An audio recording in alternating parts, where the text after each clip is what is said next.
Hello friends, welcome back to our YouTube channel discipline trader.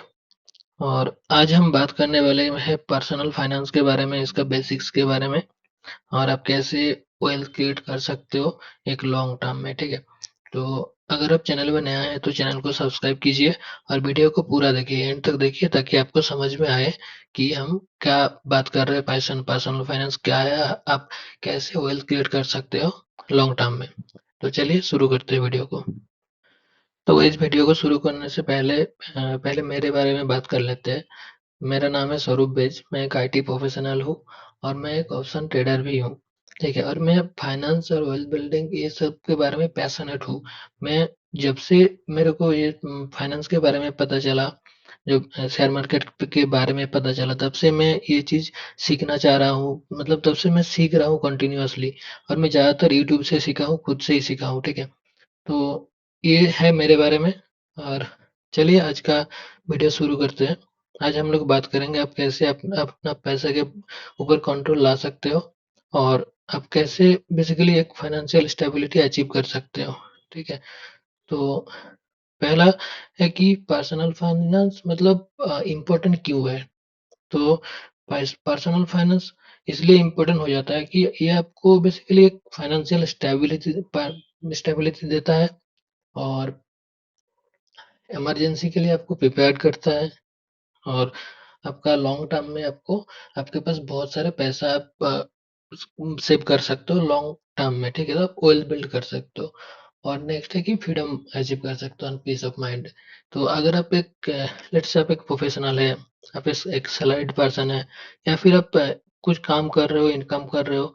ठीक है, तो आप अपने पैसों को ऐसे मैनेज करो कि अगले 10 साल के बाद या फिर 5 साल के बाद आपको और काम नहीं करना पड़ेगा। ठीक है, आपका पैसा आपके लिए काम करेगा, वो आपको पैसा कमा के देगा। आपका जो उस टाइम का जो नीड्स होंगे, आपका जो बेसिक नीड है, वो सारे ये आपका पैसा आपको फुलफिल करके देगा। बेसिक नीड के लिए आपको काम नहीं करना पड़ेगा। ठीक है, तो इसलिए आपको पर्सनल फाइनेंस के बारे में जानकारी होना जरूरी है, इसलिए पर्सनल फाइनेंस इंपॉर्टेंट होता है। ठीक है, तो चलिए अगला पेज चलते हैं। तो अगले पेज में हम यहाँ पे बात करेंगे कि व्हाई पर्सनल फाइनेंस इम्पोर्टेंट।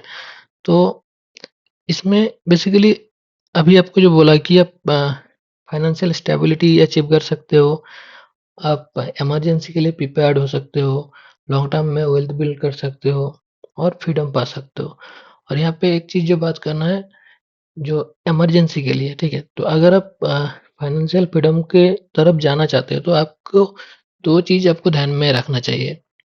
एक है, अगर आपके मतलब इमरजेंसी कुछ आया, उसके लिए आपके पास पैसा होना चाहिए या फिर कुछ प्रोटेक्शन होना चाहिए।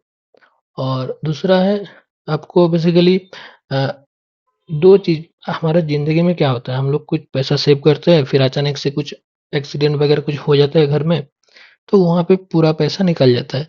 तो इसलिए आपको एक प्रोटेक्शन चाहिए। तो आप जो इनकम कर रहे हो, आपको पैसा को प्रोटेक्शन के लिए उसके लिए एक इंश्योरेंस चाहिए, जो कि आपका हेल्थ इंश्योरेंस चाहिए, और एक है जो कि टर्म इंश्योरेंस होता है। अगर आपका अर्निंग रुक गए, तो आपको कुछ हो गया, तो घर वालों को मतलब पैसा मिलना चाहिए। तो ये 2 चीज़ है जो आपको बेसिकली इमरजेंसी के लिए आपको मतलब प्रिपेयर करता है, जो आपका पैसा को बेसिकली प्रोटेक्ट करता है, जो इंश्योरेंस है। तो ये चीज़ के बारे में हम बाद में दूसरा वीडियो में बात करेंगे इलैबोरेट करके। तो अभी के लिए बस आप ये चीज़ देख लीजिए कि पर्सनल फाइनेंस किस लिए इम्पोर्टेंट होता है। आपका इमरजेंसी के लिए आपका पैसा रहना चाहिए, और जो अचानक से कुछ इवेंट हो जाता है जो आपका पूरा सेविंग्स ले जाता है, वो चीज़ नहीं होना चाहिए, इसलिए आपको इंश्योरेंस रखना चाहिए। और आगे देखते हैं कि 5 जो इम्पोर्टेंट पिलर है पर्सनल फाइनेंस का, वो क्या है। ठीक है, तो आप कुछ स्टेप्स ले सकते हो आज से ही, जो कि आप अपना मंथली बजट मंथ का स्टार्टिंग में शुरू कर सकते हो।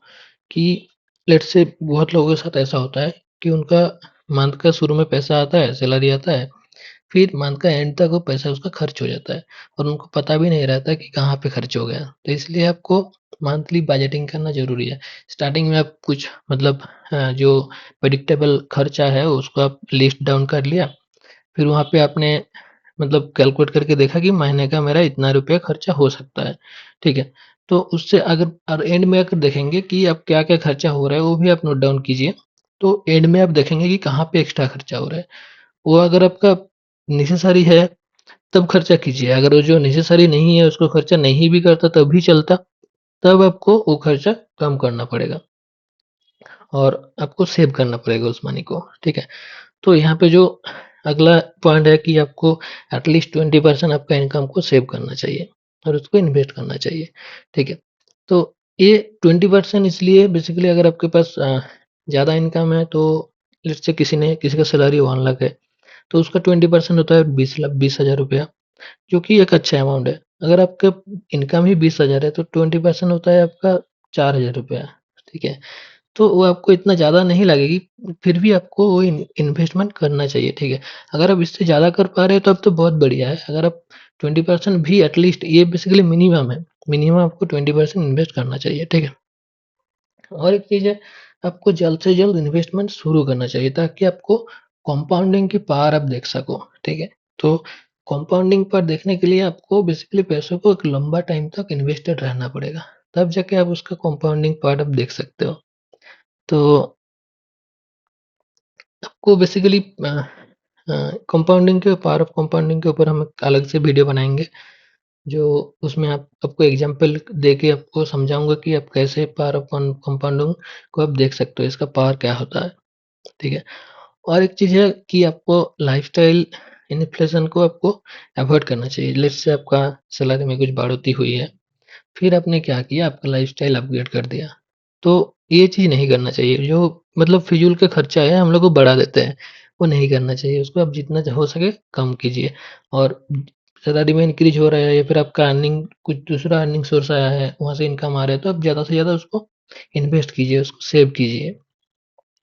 और अगली पॉइंट, लास्ट पॉइंट है जो सबसे इम्पोर्टेंट है, आपको फाइनेंस के बारे में हमेशा सीखते रहना चाहिए, ताकि आपको नया-नया तरीका मिले कि आप कैसे आपका पैसों को मल्टीप्लाई कर सकते हो। यहाँ पे आप मेरे बारे में कुछ बात कर लेते हैं, मेरा क्या गोल है अगले 5 साल में, ठीक है? मेरा अगले 5 साल में मेरे को वो जो मैजिकल नंबर होता है ना, वन्स ईयर, मेरे को वहाँ पे रीच करना है अगले 5 साल में।